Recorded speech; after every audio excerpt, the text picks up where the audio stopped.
right? So I hope that that's at the end of the day, maybe what the book does, maybe what our search and efforts do, what are my Facebook or the Freebird Project, all of those things maybe provide that sort of support so families don't feel so alone.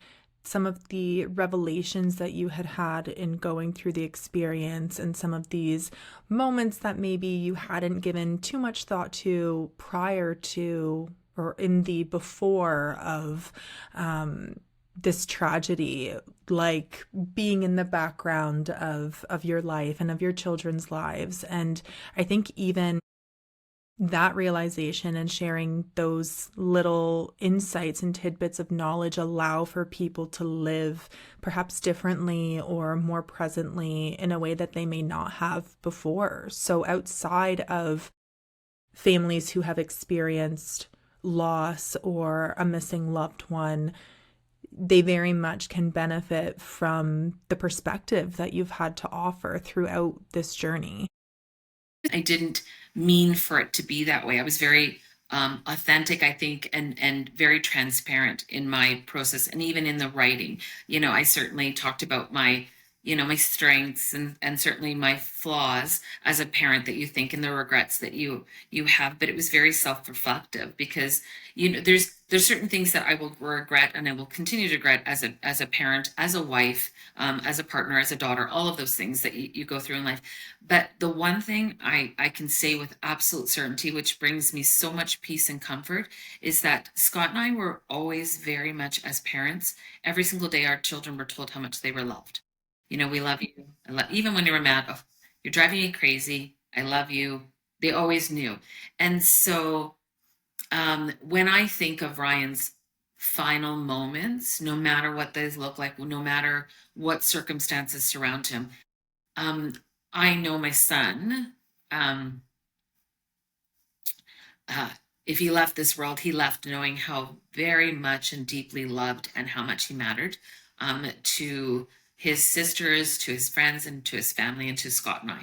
And so, um, you know, some peace, some comfort in that certainly doesn't dull the grief, but I think that's the one thing that we did well, and I think that we continue to make sure that we do that going forward with our girls, like, and with each other, is that there's a lot of forgiveness that takes place, all the things that led up to the messy parts of being a parent, the clunky bits of having a relationship, the ups and downs that come with that.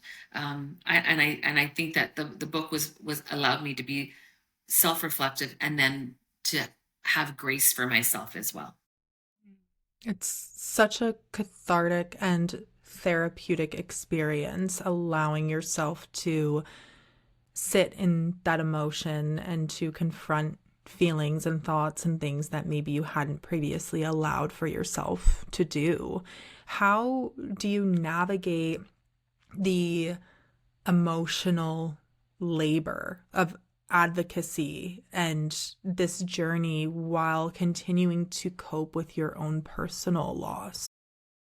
The one was, I always think that I will meet my son one day. I don't know what that looks like. I'm certainly not a very religious person. So, but I do have that feeling that I will meet my son again one day.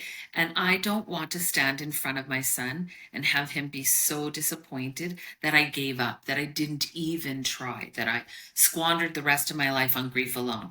And so I know that, and it is a struggle for me the first couple of years.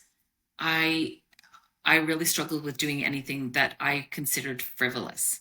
So, going out for dinner, that might have been okay. But if people came with us, I was like, and now I'm celebrating moments. Like, now I'm finding joy. How on earth can you do this when your son is out there waiting to be found? Like, how do you continue on? How do you even, do those things? And I think maybe every parent goes through grief like that.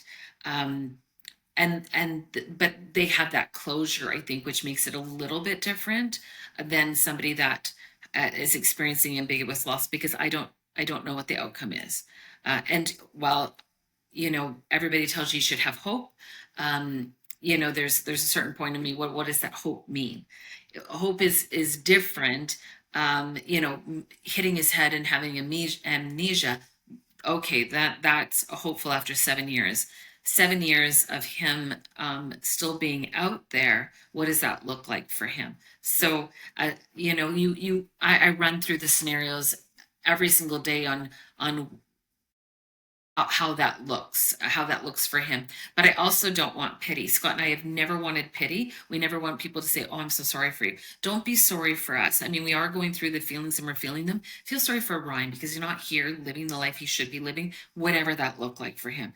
So for me, that was like making sure that I honored Ryan, and also my girls.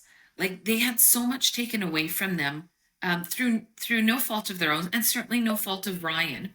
But to uh, to take away from them, to not have their joy in life, not celebrating those moments that they should have be celebrating. So we've never given that up. We continue on, and we work through our feelings, and we talk about things a lot. So there is that point, is making sure that we would find ways to not only survive, but to try to thrive. Scott and I continuously look for the silver lining in everything, because Ryan's life was a gift. And I feel like if we didn't try to find those things, now, what is the silver lining in our child going missing? There isn't. However, I always look like, if there's a bucket, the loss of Ryan would have emptied that bucket. But I think what he's given us is this gift that while our bucket will never be completely full, I don't think it'll be ever empty. We're filled with people that we would never have met except for this journey, that have become such an important part of our lives, and we're so incredibly grateful. I don't think there's a real reason why Ryan should be missing, like, or any other child, any other loved one. And so you can't explain, like, people always say there's a reason for this, like what you're doing, Heather. There's always a reason. I don't want there to be a reason, but there can be a purpose. And so for me, advocating, putting in that emotional labor, helps other families that don't have the support necessarily, or the network, may not know where to turn. And so if I can help them, that's a purpose. Thinking about self-publishing but not sure where to start? That's where Tellwell Publishing comes in. We offer assisted self-publishing services to help you bring your book to life your way. From editing and design to marketing and distribution, Tellwell's team works with you to create a book you'll be proud of while you keep creative control. From Lamar Jackson and Cindy Cherry to Kaya Usher and Rita Kakati Shah, Tellwell has helped thousands of authors publish their book with confidence. Visit tellwellpublishing.com to start your journey.